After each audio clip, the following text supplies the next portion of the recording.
Hello guys, welcome back to my channel 1 crore portfolio. आज Thursday 29 जनवरी market close हो चुका है। तो देखते हैं आज के मार्केट के बाद हमारे पोर्टफोलियो पे उसका क्या इम्पैक्ट पड़ा है। तो ओवरऑल पोर्टफोलियो की वैल्यू जहां पे आप देख रहे हैं 2 दिन से लगातार बढ़ रही है। वैल्यू बढ़कर हो गई है 81,28,579 रुपीज़ की, जिसके साथ अब अपना रिटर्न भी बढ़ गया है 9,67,567 रुपीज़ का, यानी कि 13.151% का हमें रिटर्न मिल रहा है। अगर हम बात करें म्यूचुअल फंड्स की, तो म्यूचुअल फंड्स का पोर्टफोलियो फिर से 52 लाख तक पहुंच गया है। ओवरऑल वैल्यू हो गई है 52,79,091 रुपीज़ की, और हमें रिटर्न मिल रहा है लगभग 11 लाख रुपए, यानी कि 26.32% का रिटर्न। अगर हम बात करें स्टॉक्स के पोर्टफोलियो की, तो स्टॉक्स का पोर्टफोलियो पहुंच चुका है 28,49,448 रुपीज़ का। इस वीडियो में हम स्टॉक के पोर्टफोलियो की इन डेप्थ एनालिसिस करने जा रहे हैं। जो लोग म्यूचुअल फंड के पोर्टफोलियो में इंटरेस्टेड हैं वो मेरे संडे की वीडियो चेक कर सकते हैं। मेरे चैनल पे प्लेलिस्ट सेक्शन में आप जाके देखेंगे तो आपको म्यूचुअल फंड की एक प्लेलिस्ट मिलेगी, जहाँ हर संडे मैं अपने म्यूचुअल फंड पोर्टफोलियो की अपडेट डालता हूँ, तो आप वो चेकआउट कर सकते हैं। तो चलिए बढ़ते हैं इस वीडियो में हम अपने स्टॉक्स के पोर्टफोलियो की तरफ। जैसा कि आप देख पा रहे होंगे, आज निफ्टी बढ़ा है 0.3%, लेकिन हमारा पोर्टफोलियो 0.52% बढ़ा है। और अगर निफ्टी की बात करें तो आज निफ्टी 0.3%, जैसा कि यहाँ पे आपने देखा सेम यहाँ पे है। पॉइंट वाइज बात करें तो 76% बढ़ा है। यही अगर हम बीएससी की बात करें तो बॉम्बे स्टॉक एक्सचेंज बढ़ा है 0.27%, यानी कि 221 पॉइंट्स। हमारे पोर्टफोलियो में देखें जो आज 0.52% बढ़ा है, उसका मतलब होता है 14,697 रुपये, यानी 14,697 रुपीज़। इसी के साथ बैक टू बैक 2 दिन हमें रिकवरी देखने को मिल चुकी है, जिसके साथ पोर्टफोलियो में जो लॉस था वो काफ़ी हद तक रिकवर हो गया है। अब लॉस चल रहा है 4.43%, 10% तक लगभग गिर चुका था ये, वहाँ से कम बैक करते हुए 4.43% तक पहुँच गया है। और रिटर्न अभी हमें नेगेटिव में अभी भी चल रहा है 1,32,000 का। टोटल इन्वेस्टमेंट आप देखेंगे तो 29,81,726 रुपीज़ की है, और करंट वैल्यू उसकी इस लॉस को मिलाकर अब केवल रह गई है 28,49,488 रुपीज़। आज की वीडियो में बात करें तो टॉप गेनर्स हमारे कौन से रहे हैं, वो यहाँ पे ओवरऑल पहले देख लेते हैं। आजकल की तरह नहीं है कि पूरे ब्रॉडर मार्केट में हमें पॉजिटिविटी देखने को मिल रही है। बहुत सारे स्टॉक्स हैं, लगभग 50% से ज़्यादा, जो कि नेगेटिव में आज के दिन में है। अगर हम देखें टॉप स्टॉक्स में परसेंटेज वाइज जिन्होंने सबसे ज़्यादा रिटर्न दिया है, तो आज भी कमोडिटी सेक्टर ही टॉप पे है। टॉप पे है अपना गोल्ड ईटीएफ। सरप्राइजिंगली आज सिल्वर ईटीएफ टॉप पे नहीं रहा, टॉप पे आज है गोल्ड ईटीएफ। लगभग आप कह सकते हैं 8% के क्लोज, टू बी प्रिसाइज अगर देखा जाए तो 7.8% का हमें गेन हुआ है 2,000 रुपये का। इसके बाद है सिल्वर ईटीएफ, रोज़ की तरह टॉपर्स में हमेशा ये आ रहा है। 6% आज बढ़ा है, लगभग 3,400 रुपये का जिसने प्रॉफिट बना के दिया। गोल्ड बॉन्ड की बात करते हैं, तीसरे नंबर पे है गोल्ड बॉन्ड, वो भी 5.5% बढ़ा है, लगभग 2,000 रुपये का प्रॉफिट हुआ है। फिर है चॉइस इंटरनेशनल। चॉइस इंटरनेशनल आज 5% भागा है, 6,000 रुपये का यहाँ पे प्रॉफिट हुआ है। उसके बाद ऑयल इंडिया 5% बढ़ा है। Adani green energy 4.3%, Adani energy solution 3.6%। Zomato की अगर बात करें तो जोमेटो 3.4% बढ़ा है। टाटा मोटर्स पैसेंजर व्हीकल, ये अच्छी रिकवरी अगर हम इसमें जाके देखें तो पिछले 1 महीने में ये जो गिर रहा था, इसके बाद से अब इसने थोड़ा रिकवर करना यहाँ से स्टार्ट किया है। तो लगातार इसके भी 2 दिन हो गए हैं, 2 या 3 दिन, जब इसने पॉजिटिव रिटर्न दिया है, और ओवरऑल रिटर्न मिला है हमें 1,135 रुपये का। उसके बाद बात करें, उसके बाद आता है अपना एनटीपीसी 2.9% बढ़ा है। कोल इंडिया 2.6% बढ़ा है। गार्डन रीच शिप बिल्डर्स 2.6% बढ़ा है, यानी कि 2,000 रुपये। अडानी पोर्ट्स 2.6% बढ़ा है, यानी कि 2,700 रुपये। उसके बाद ओएनजीसी 2.5% बढ़ा है। भारत कोकिंग कोल 2.26% बढ़ा है। मदरसन आज 2.2% बढ़ा है। गोल्ड बॉन्ड्स जो अपने थे लेकिन ये 31 सीरीज़ के हैं तो इसमें उतना हमें गेन देखने को नहीं मिला।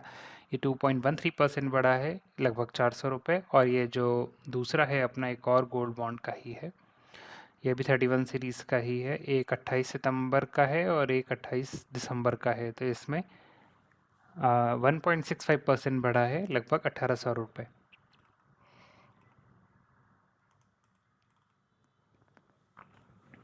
आगे अगर हम देखें तो बॉम्बे स्टॉक एक्सचेंज है जो 1.4% बढ़ा है, आज 3000 रुपये का प्रॉफिट हुआ यहाँ पे।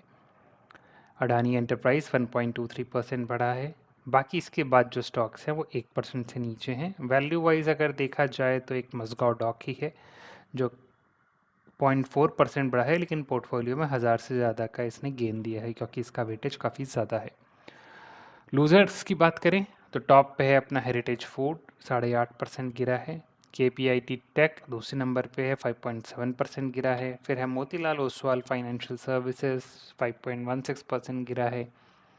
उसके बाद है टनला प्लेटफॉर्म, 3.1%। फिर है वारी रिन्यूएबल जो 2.75% गिरा है और 2500 का हमें लॉस हुआ है। उसके बाद देखें MK एग्जिम, 2.74% गिरा है आज। रतन इंडिया पावर 2.72% गिरा है। केनीज टेक 2.5%। CDSL भी 2.5% गिरा है। SJVN भी लगभग 2.4% गिरा है। इजी ट्रिप प्लानर 2.35।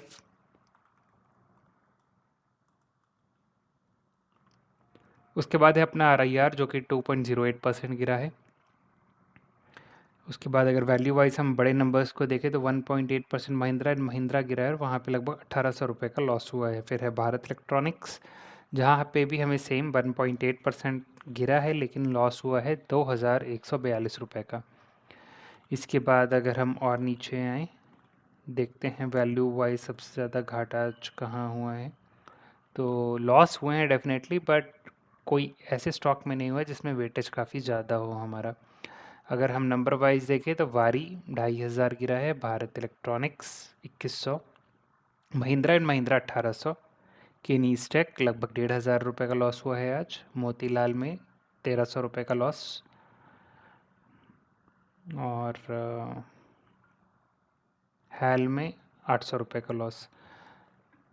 अगर मेरे पोर्टफोलियो में देखा जाए, ओवरऑल रिटर्न की बात करी जाए, तो मोतीलाल ओसवाल फाइनेंशियल सर्विसेज जो है ये अभी ग्रीन में चल रहा है, लेकिन अगर इसकी परफॉर्मेंस देखी जाए तो ये अपने ऑल टाइम से पिछले एक साल में अभी काफ़ी नीचे है। तो अगर ये थोड़ा रिकवर हो जाता है तो इसमें डेफिनेटली प्रॉफिट बुकिंग का सोच सकते हैं। बट अभी ये जब मैं लास्ट टच किया था, जो पीक था वो अक्टूबर 2025 में किया था और तब से ये गिर ही रहा है। इसका 52 वीक्स हाई भी अगर आप देखेंगे तो 1097 का है। तो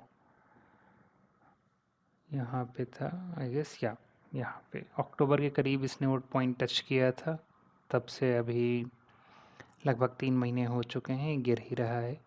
अगर इस पॉइंट के आसपास या थोड़ा सा भी और हमें गेन मिलता है तो डेफिनेटली प्रॉफिट बुकिंग का इसमें सोच सकते हैं।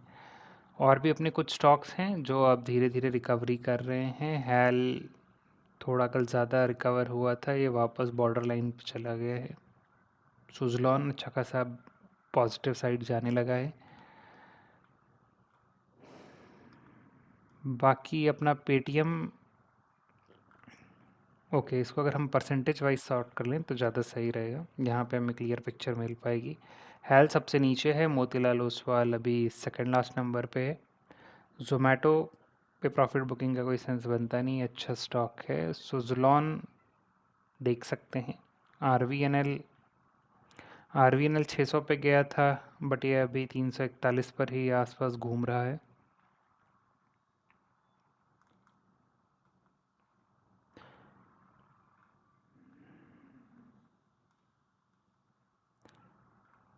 तो ये है ऊनो मिंदा को भी अगर हम देखें तो ये अपने ऑल टाइम पिछले एक साल का जिसका ऑल टाइम हाई है 52, यानी कि 52 वीक्स का, यानी कि 1382 रुपये, राइट, ये इसका पॉइंट है।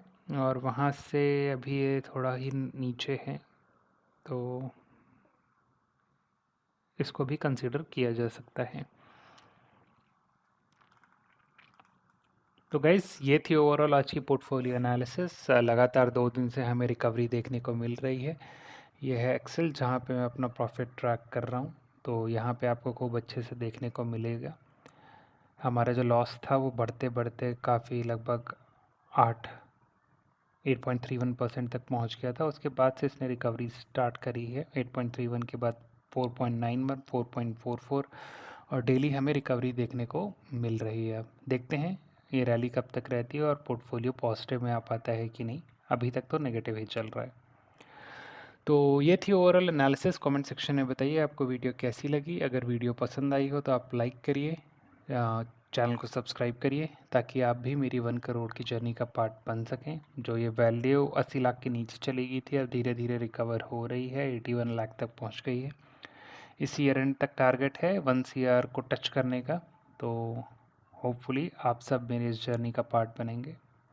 मिलता हूँ आपसे अगली वीडियो में। Till that time keep investing.